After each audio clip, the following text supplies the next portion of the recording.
প্রিয় দর্শক, আসসালামু আলাইকুম। দর্শক, আপনাদের তৃতীয় শুভেচ্ছা জানিয়ে শুরু করছে আমাদের আজকের প্রতিবেদন। তো দর্শক, দেখতেই পাচ্ছেন আমাদের সামনে এক পর্দাশীল এক মেয়ে দাঁড়িয়ে আছে। তো আপু খুবই পর্দাশীল ধার্মিক একটি মেয়ে। তো আপু কেন ইউটিউবে আসতে হইলো তার, তো আমরা সেটাই তার মুখ থেকে জানবো। আপু আসসালামু আলাইকুম। ওয়ালাইকুম সালাম ভাই। কেমন আছেন? আলাইকুম। ওয়ালাইকুম আসসালাম। ভাইয়া আমার জীবনে খুবই কষ্ট হয়। তো আপনার নাম কি? আমার নাম হচ্ছে শিলা। শিলা। তো শিলা বা কখনো তো পর্দাশীল মেয়েরা ইউটিউবে আসে না, তো আপনি কেন আসলেন? বলছি ভাই যে মানুষের যখন জীবনে কষ্ট হয় তখন ভাই মানুষের জীবনে অবশ্যই একটা প্রিয় মানুষের প্রয়োজন হয়।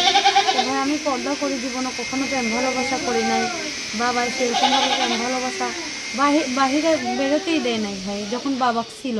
আচ্ছা। আর এখন ভাই বাবা নাই, বাবা চলে গেছে ভাই, বিয়ে শাদি করে চলে গেছে।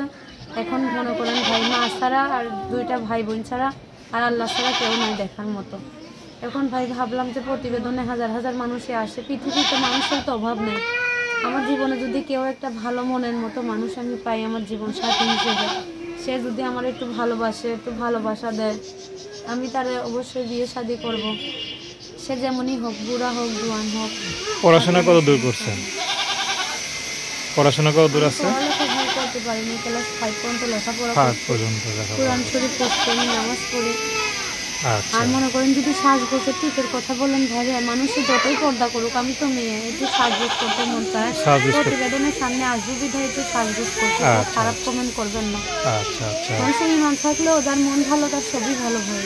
অবশ্যই ইমানটা হচ্ছে বড় জিনিস, ঠিক না? তো অনেকে তো অনেকে সাজগোজ করতে পারে, সেটা তো স্বামীর জন্য। এখন তো আমি অনলাইনের মাধ্যমে যেহেতু নাম্বার দিচ্ছি, এটা মনের মানুষের আশা, এই কারণেই আমার সাজগোজ করার, না হয় আমি কখনো সাজগোজ করি না। আচ্ছা। তো পরিবারে ভাই বোন কয়জন? আমরা পরিবারের ভাই বোনের 4টা ভাই। 4টা বোন। বড় কি আপনি? হ্যাঁ ভাই। তো আপনার বাবা নাই, তো আপনার যে সবই মেয়ে, তো এদের তো বিয়ে ছেড়ে দিতে হবে একে একে, ঠিক না? তো ভাই আমার মনে করেন দুইটা ভাই আর আমরা 2টা বোন। বোনটা আমার ছোট, আর ভাই 2টা আছে বিয়ে শাদি করে। তারা মনে করেন ভাই শ্বশুর বাড়ি, আমার একটা ভাই থাকে, আরেকটা ভাই মনে করেন রিক্সা চালায়, 2-3টা ছেলে মেয়ে হয়ে গেছে। এখন সেরকমভাবে আমার ভাইটা ইনকাম করে না। আচ্ছা, ভাই রিক্সা চালায় তো? আচ্ছা, বাবা কি কাজ করতো বেঁচে থাকতে? ভাই আমার বাবা কসমেটিকের জিনিস বিক্রি করতো। আচ্ছা আচ্ছা। তো এখন কেমন মানুষ পেলে বিয়ে করবেন বলেন তো? ভাই সে আমাদের দেশের ভাই হোক বা বাহিরে হোক, সে যেমনই হোক, তার মনটা যদি ভাই ভালো হয়, সে যদি আমাকে ভালোবাসতে পারে, ভালোবেসে তার পাশে রাখতে চায়, সে যা বলবে ভাই আমি তাই শুনবো, বিয়ে শাদি করে। এমনি ফোনের মাধ্যমে কেউ আজে বাজে কমেন্ট করবেন না, কথা বলবেন না। আর না হলে ভাই যদি খারাপ কথা বলেন, আমি তো খারাপ লাইনে এখানে আসিনি, আমি তো বিয়ে শাদি করার জন্য। ভালো খারাপ লাইন হলে বাইরেও করা যায়, ঠিক না? ইউটিউবে আসা লাগে না।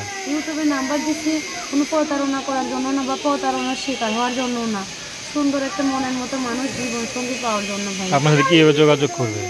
বুঝছি ভাই, আমার বাটাম ফোন আছে একটা, খুব কষ্ট টাকা জমায় কিনেছে, তো নাম্বারটা কি বলতে পারেন? বুঝছি ভাই, নাম্বারটা বলতে পারেন? আচ্ছা, তো নাম্বারটা বলেন, আমরা শুনি। 0193 2963 579। আরেকবার বলেন।